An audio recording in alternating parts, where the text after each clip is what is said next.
You know, we've been talking a lot about how Donald Trump's cognitive decline is becoming more and more noticeable as the days go by.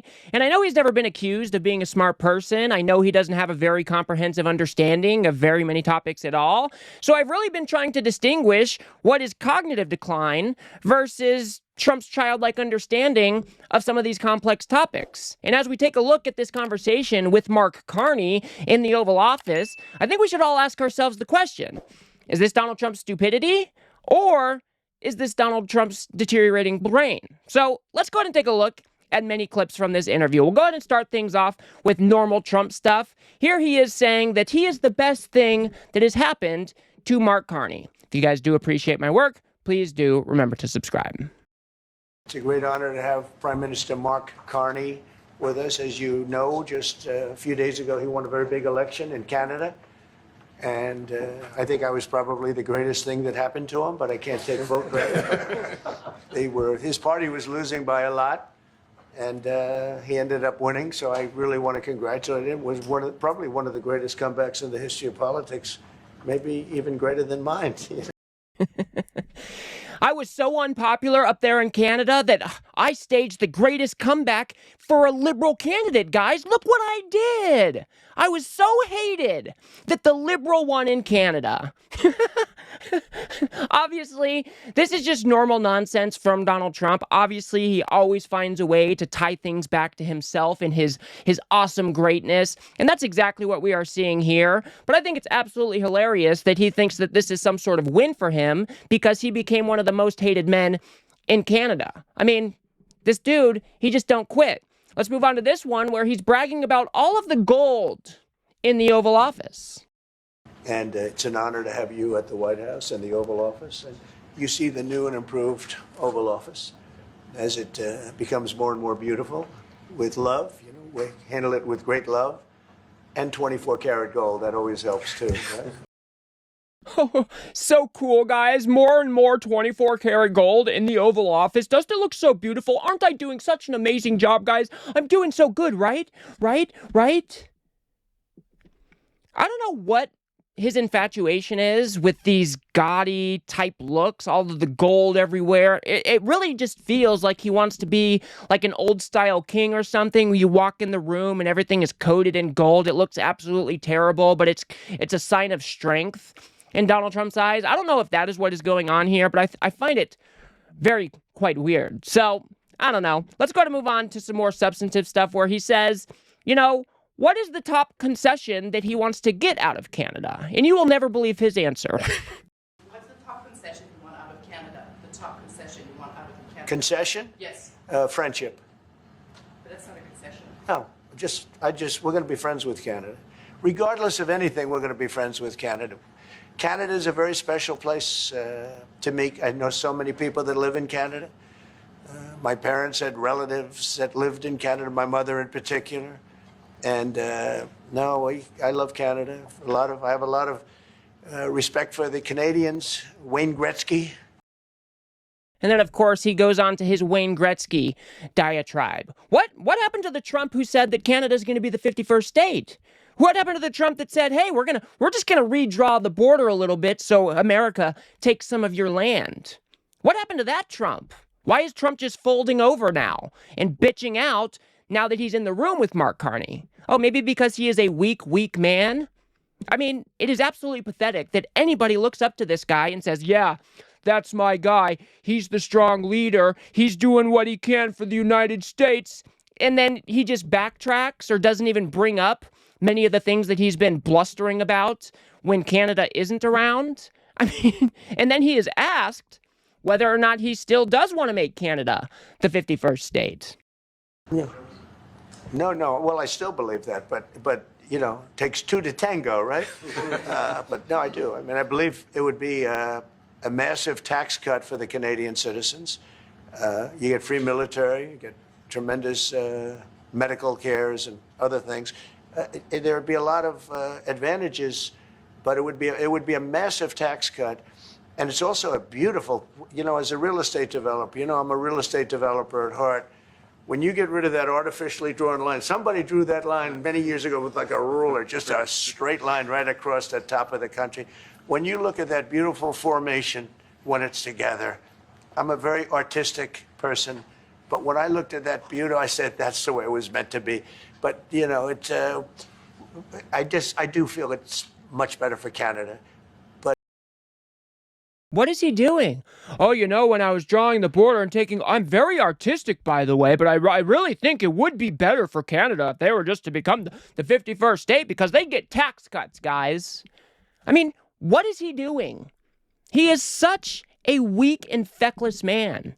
Why can't he stand up for the things that he's been saying? Of course, we don't want Canada to be the 51st state. He obviously doesn't understand that there is more to life than tax cuts and whatever else he said. Oh, you have access to better health. I mean, the Canadian health system is much preferable than to our healthcare system.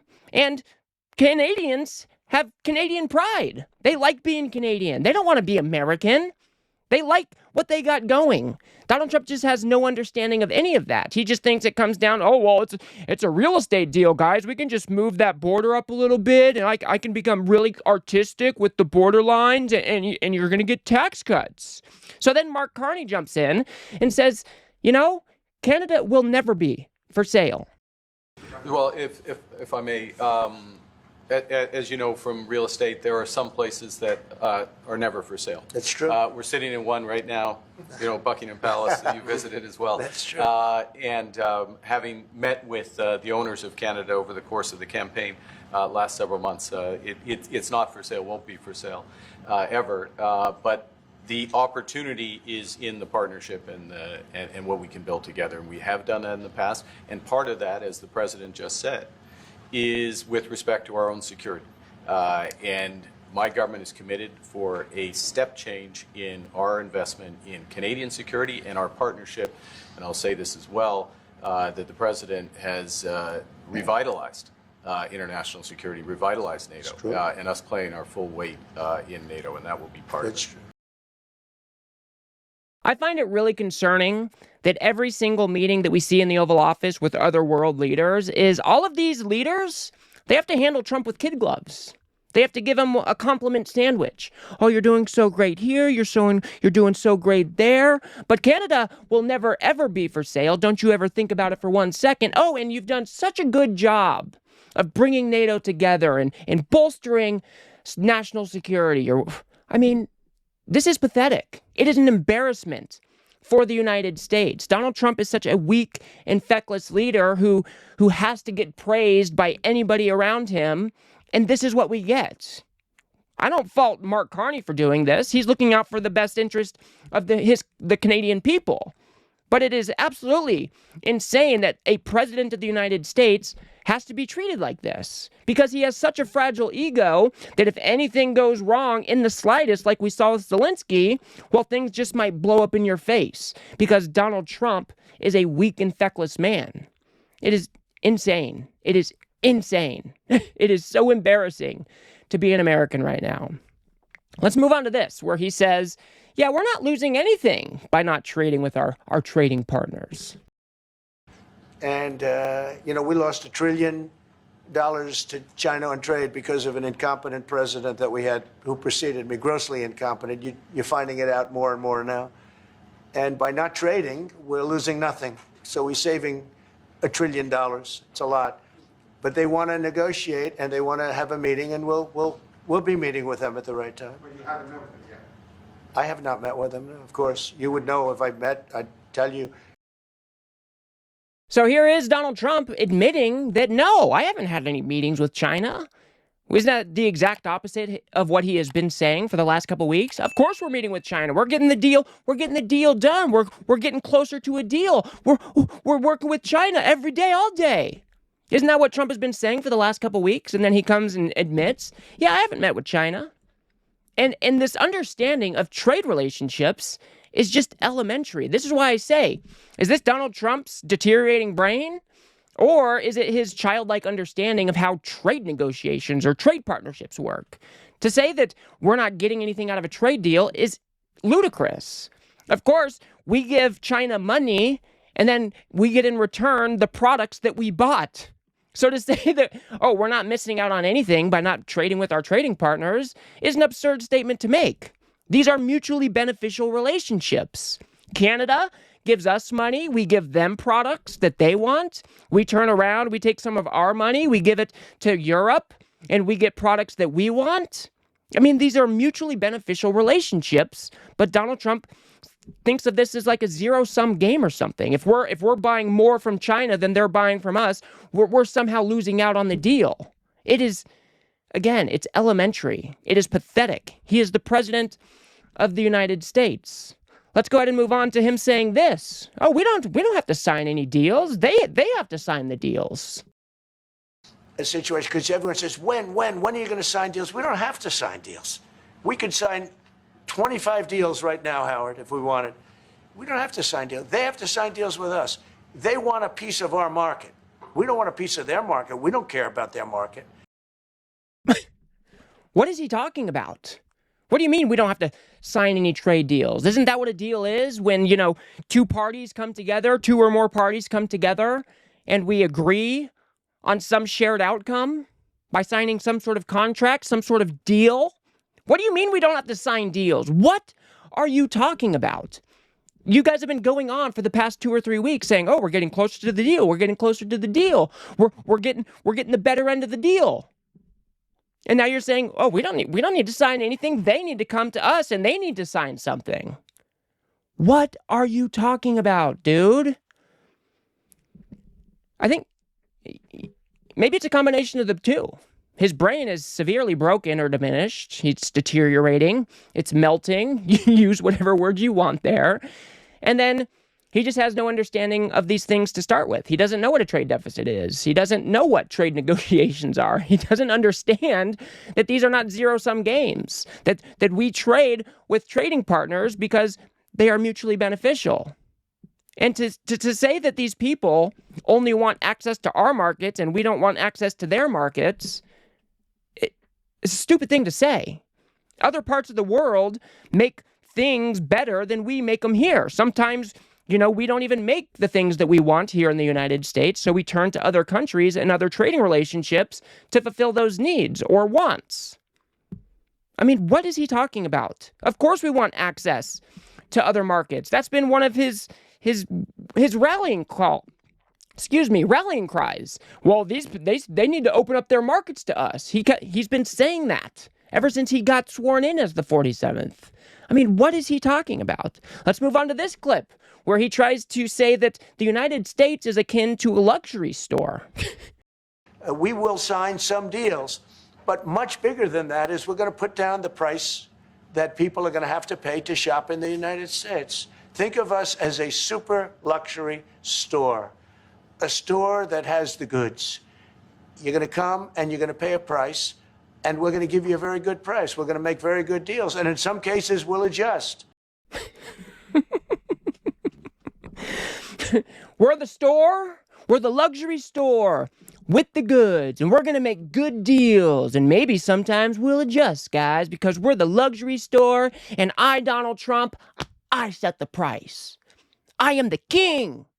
I decide who gets to sell their products in the United States. I'm the one who gets to decide how people do business right here in the good old US of A.